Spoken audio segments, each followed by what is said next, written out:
If you're struggling with errors in make.com, this video will help you to handle them when you're creating your scenarios and prevent them while your scenarios are running. So we will first see the general error types so you can identify better what type of error you have, how to fix them while building your scenarios, and prevent them while running scenarios. And for this, we will use directives. First, let's understand the error types. So when you have an error in make.com, you have two elements that can help you to understand this error. You have the name, here it's data error, and the HTTP code status, here is 400. So I have two things to say before continuing. The first thing is not all errors have an HTTP code status. Sometimes it's not related to one of them. And the second thing is one HTTP code status, so for example 400, can occur in multiple error types. So the name here could be different and still have a 400 HTTP code status. So before looking at the different error types and how to fix them,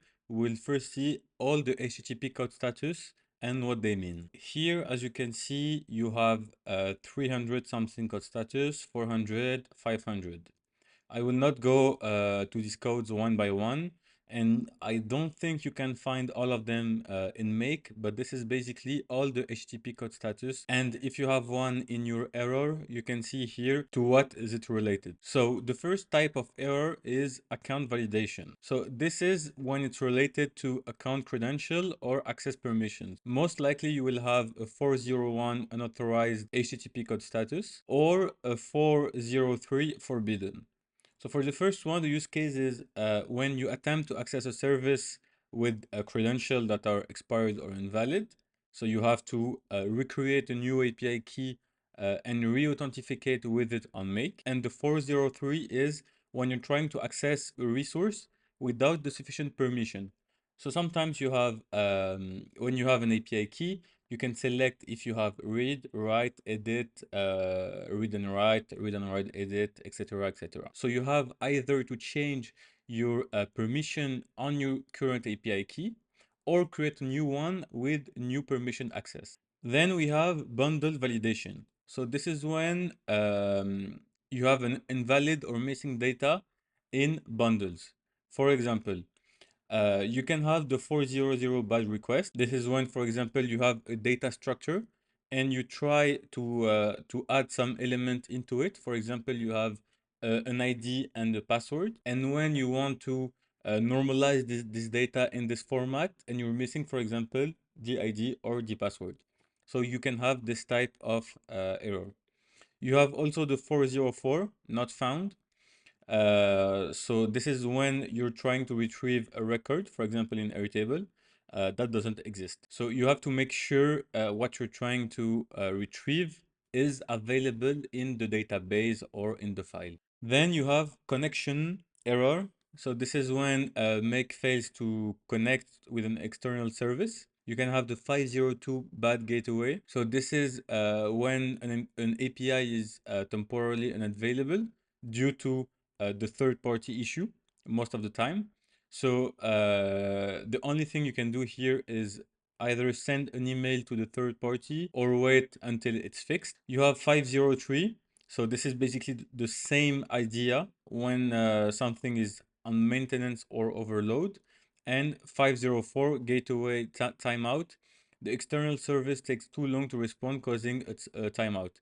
So this can happen mostly when there is too many requests on the same third party. So it's not like the two previous one where it could be the software is broken or there is issue with this third party service, but it's more when, for example, too many people call an API, so it take more time. So you have to optimize your request or contact the third-party provider. Then you have data error. This is when you have an unexpected or invalid data during processing. So for example, when you have invalid email format, number exceeding a limit, or where you have a comma or a point. So for the people who code when you have float instead of int, or you have just a text that is not structured like what your automation required to. So to fix this, you have to use validation step before sending the data to the module.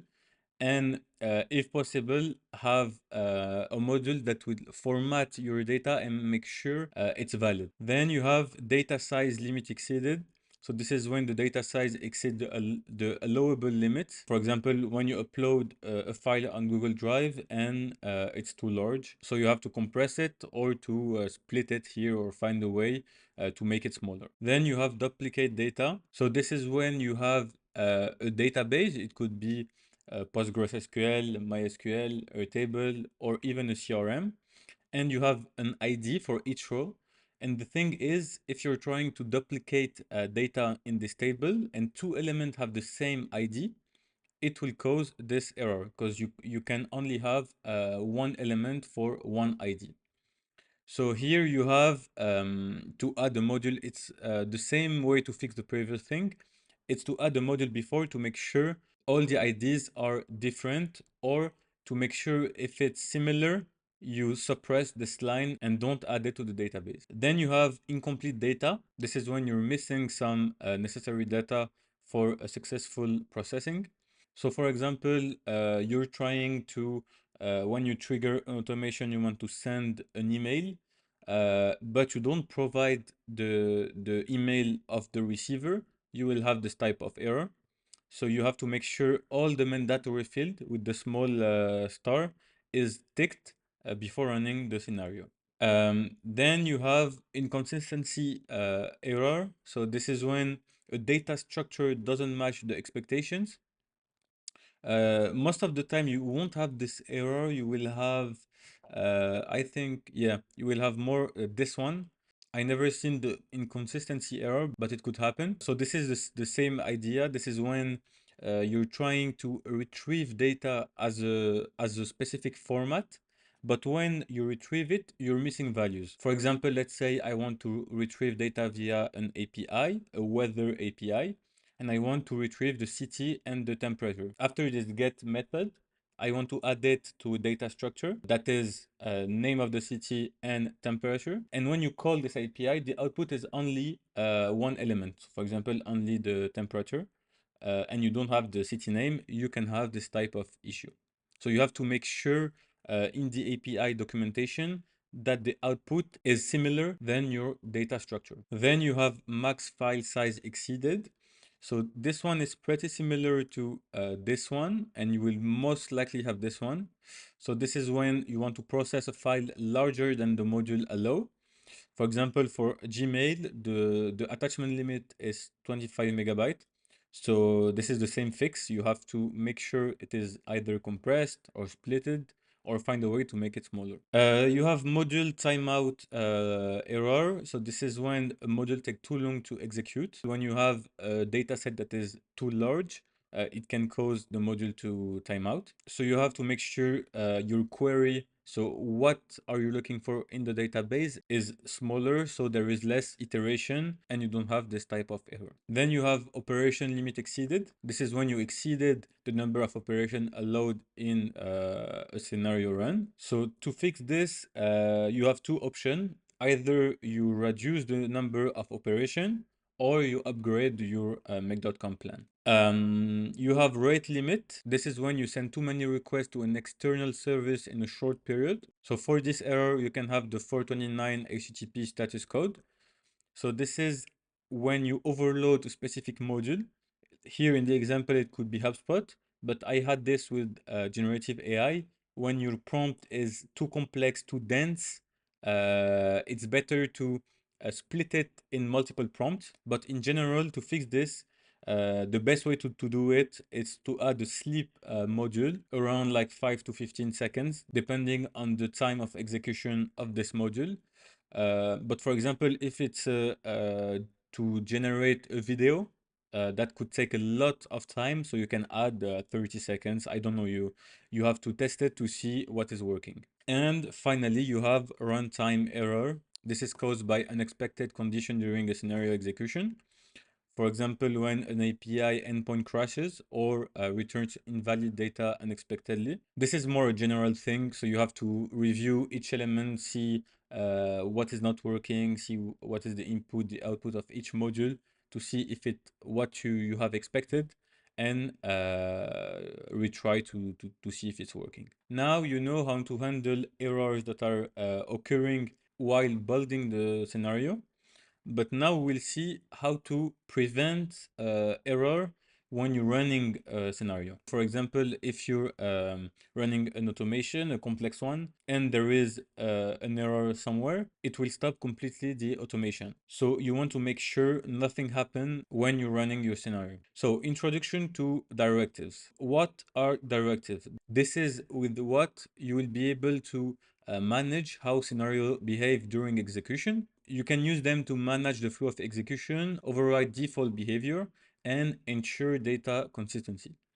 Why you should care about directives? This is because it handles errors, avoid failures, and ensure that your scenario continues smoothly even if there is an issue, and of course prevent that your scenario stops. So we have 5 types of directives.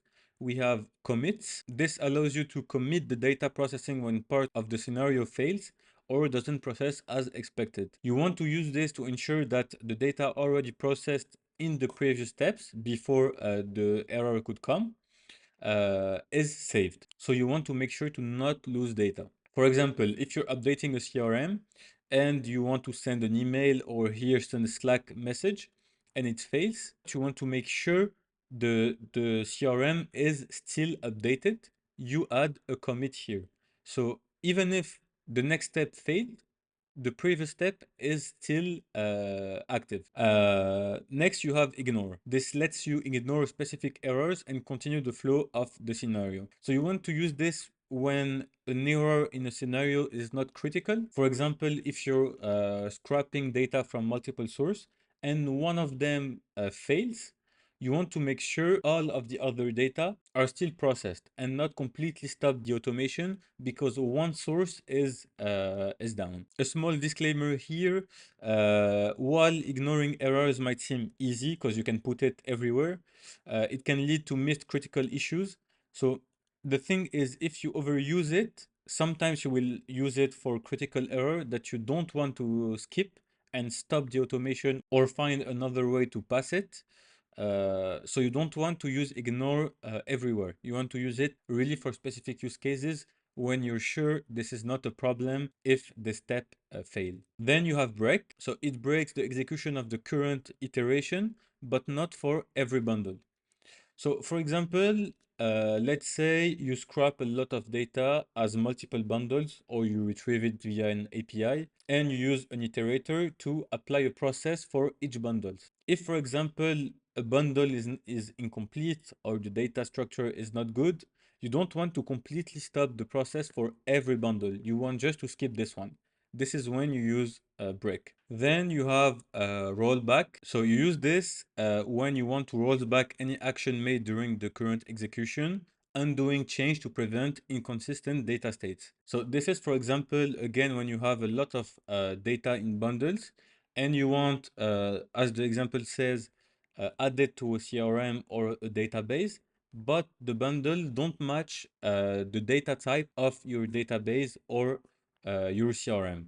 Here, what you want to do is to make sure your automation doesn't add wrong format information in your database or CRM. So you want to do a rollback and come back to the previous step. So you want to only use this for critical data when you have to make sure everything is clean and formatted. So don't overuse it again. And finally, you have resume. So continue the execution of the next operation after encountering an error. So you want to use this basically when you have an automation, a process like this, and one step is not that important if it failed. So you can put a resume like this to skip it in case it fails. Let's take some examples and see what kind of directive we will use in these use cases. So the first one is handling bulk email sent with errors. So the issue here is some email addresses are invalid. So here you will want to use ignore to ignore the specific email failure. And you want to use continue to allow the workflow to progress. The second use case is updating CRM and sending email confirmation. So some confirmation email fails to be sent. Here again, you want to use an ignore to ignore the specific confirmation email failure, and a commit to still update the CRM. If you're interested to have access to these slides, I will put this presentation in description. Thank you for watching.